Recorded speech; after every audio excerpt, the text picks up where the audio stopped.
మొదటి వచనం. 2 సమూయేలు గ్రంథం 7వ అధ్యాయం మొదటి వచనం. యెహోవా నలుదిక్కులా అతని శత్రువుల మీద అతనికి విజయమిచ్చి, ఇతనికి నెమ్మది కలుగజేసిన తరువాత, రాజు తన నగరియందు కాపురముండి నాతాను ప్రవక్తను పిలువనంపి. సందర్భం మనకు తెలుసు. దావీదు గారి యొక్క జీవితంలో దేవుడు తనని ఎలా పిలిచాడో, ఎలాంటి పరిస్థితిలో ఎన్నుకున్నాడో మనకు తెలుసు. అయితే దేవుడు తనను పిలిచిన తర్వాత ఎక్కడో గొర్రెలను కాసుకునే వ్యక్తి,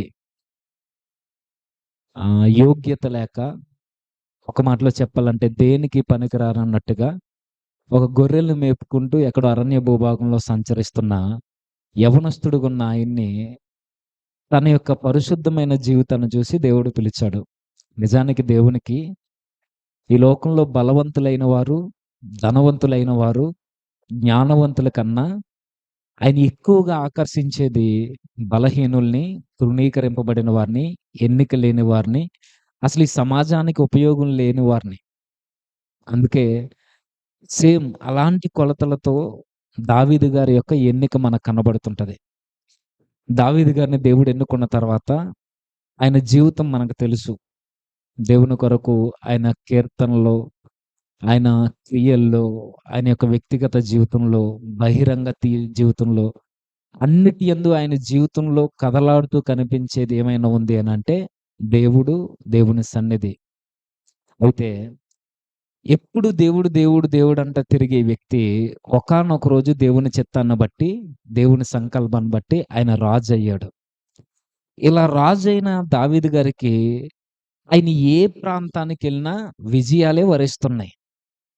ఏ మారుమూల ప్రాంతానికి పోని, ఏ దిక్కుకు పోని, ఈ ప్రపంచానికి 4 దిక్కుల ఏ మూలకు వెళ్ళినా, ఆ ఇజ్రాయేలు భూభాగంలో ఏ ప్రాంతానికి పోతున్నా ఆయన జీవితంలో విజయమే ఉంది. ఆయనకి విజయాలన్నీ వరించినప్పుడు జరుగుతున్న సందర్భాన్ని మనం ఆలోచిస్తున్నాం. ఇప్పుడు చదువుదాం. యెహోవా నలుదిక్కులా తన శత్రువుల మీద అతనికి విజయం ఇచ్చి, అతనికి నెమ్మది కలుగజేసిన తర్వాత, రాజు తన నగరియందు కాపురముండి నాతాను ప్రవక్తను పిలువనంపి. మనకొక మాట అక్కడ అర్థమవుతుంది. యెహోవా నలుదిక్కులా అతని శత్రువుల మీద అతనికి విజయం ఇచ్చి.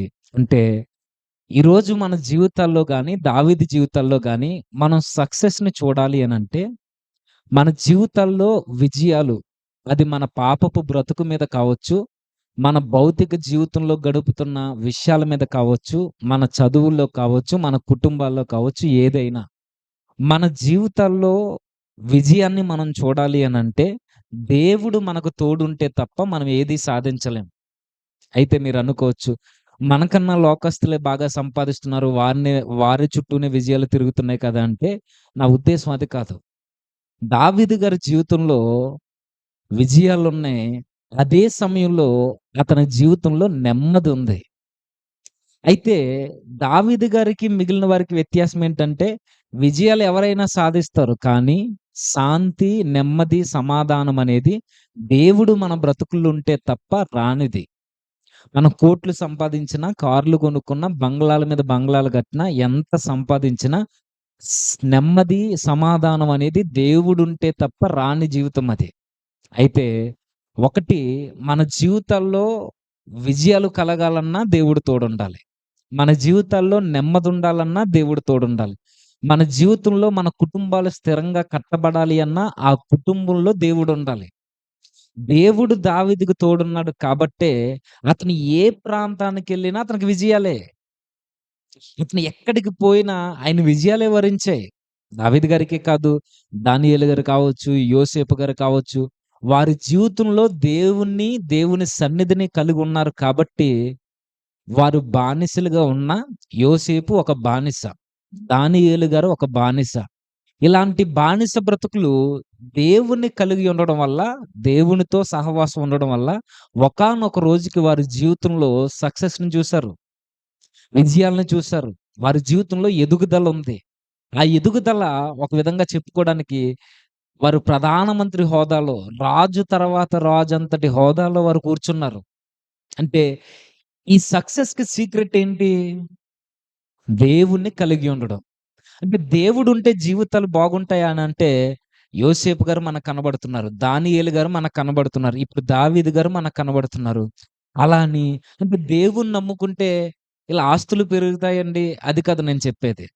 దేవుణ్ణి నమ్ముకుంటే, దేవుణ్ణి కలిగి ఉంటే, మేము కూడా మంత్రులు, ఎమ్మెల్యేలు అయిపోతామా? అది కాదు నా ఉద్దేశం. దేవుణ్ణి కలిగి ఉంటే, దేవుడు మనల్ని ఎంతవరకు హెచ్చించాలో అంతవరకు హెచ్చిస్తాడు. మనల్ని కాపుదల, మన కుటుంబాల్లో నెమ్మది, మనకి శాంతి అనుగ్రహిస్తాడని చెబుతున్నా. అంటే తినడానికి తిండున్నా లేకపోయినా, ఉన్న దానిలో సంతృప్తి అంటే ఏంటో చూపిస్తాడు దేవుణ్ణి కలిగి ఉంటే. మనం దేవుణ్ణి ఎప్పుడైతే ఆయనతో సహవాసంలో ఉంటామో, మనకి ఏం లేకపోయినా ఒక భరోసా మనకుంటది.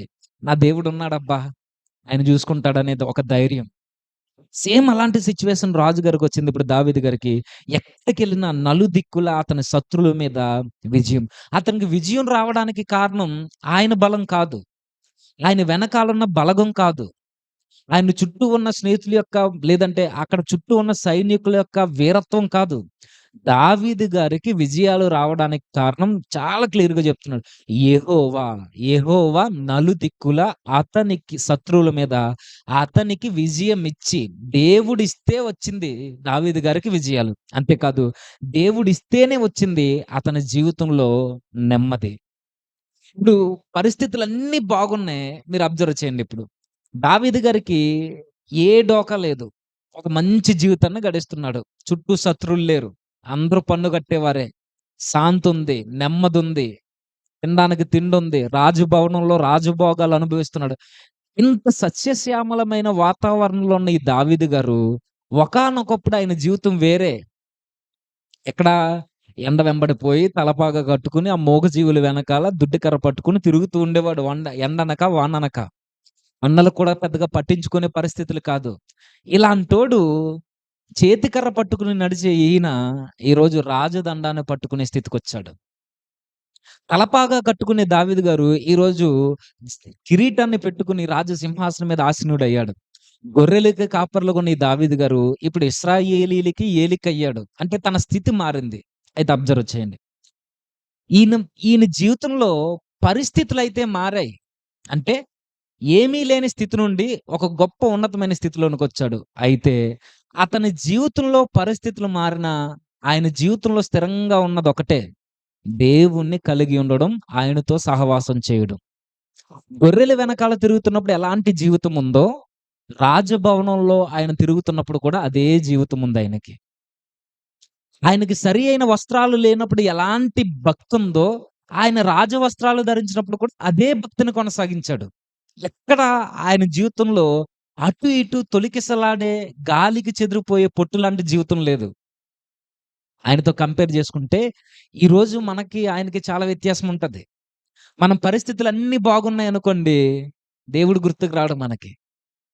అదే పరిస్థితులన్నీ తారుమారైపోతే కష్టాలన్నీ మన ఇంటి మీదకొచ్చేసి, ఆర్థిక ఇబ్బందులతో సతమతమైపోతూ, అనారోగ్య పరిస్థితి అయిపోయిందనుకోండి, దేవుడెక్కడున్నాడబ్బా! దేవుడు, దేవుడు అంటూ ప్రార్థన చేస్తాం, సన్నిధికొస్తాం, ఏడుస్తాం, దుఃఖపడతాం, అన్నీ చేస్తాం. అదే 3 పూట్ల 4 వెళ్లి లోపలికెళ్తే, మనకు ఉద్యోగం ఉండి, చక్కని భార్య, చక్కని పిల్లలతో కుటుంబం అలా మెల్లిగా పోతుందనుకోండి, అసలు దేవుడు, దేవుని సన్నిధి కూడా గుర్తురాదు.